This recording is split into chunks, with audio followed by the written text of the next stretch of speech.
আসসালামু আলাইকুম রহমতুল্লাহি ওবরাকাতু। সুপ্রিয় দর্শক, মোনাজাত বা দোয়া করার শুরুতে কি পড়তে হয় এবং মাঝে কি পড়তে হয়, শেষে কি পড়তে হয়, এই ব্যাপারগুলো আলোচনা করব।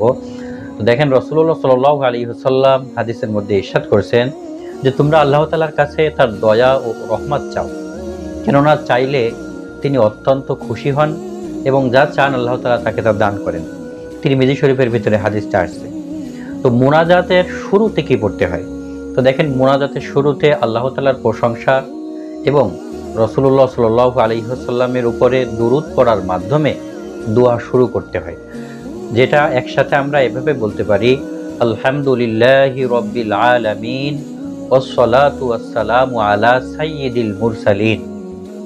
এটা পরে আমরা দোয়া শুরু করতে পারি।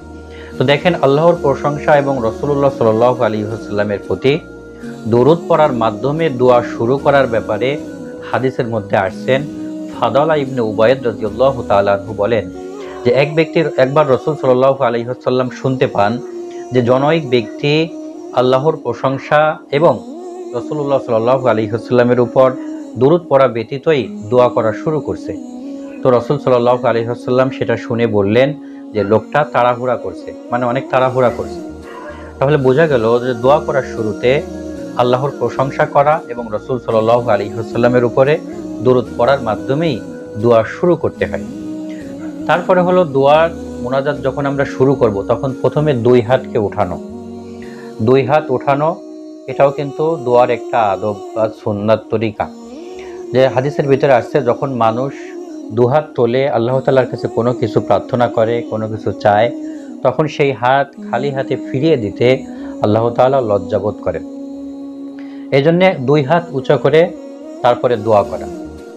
দোয়ার মাঝে আমার যেই দোয়ার বিষয়বস্তু, যেই বিষয়ে আমি দোয়া করতেছি আল্লাহ তাআলার কাছে, সেই বিষয়গুলো প্রার্থনা করা, এটা হলো দোয়ার মাঝে আমরা করব। আল্লাহ তাআলার কাছে চাইবো আমার যে মনের বাসনা আছে, আমি যা চাচ্ছি, আমি আল্লাহ তাআলার কাছে কি চাইতেছি, এই সব বিষয়গুলো হচ্ছে আমার দোয়ার মাঝে আল্লাহ তাআলার কাছে বলা। তো ৩ নম্বরে কি করব? দোয়া যখন আমরা শেষ করব তখনও আল্লাহ তাআলার প্রশংসা করব এবং রাসূলুল্লাহ সাল্লাল্লাহু আলাইহি ওয়াসাল্লামের উপরে দরুদ পড়ব।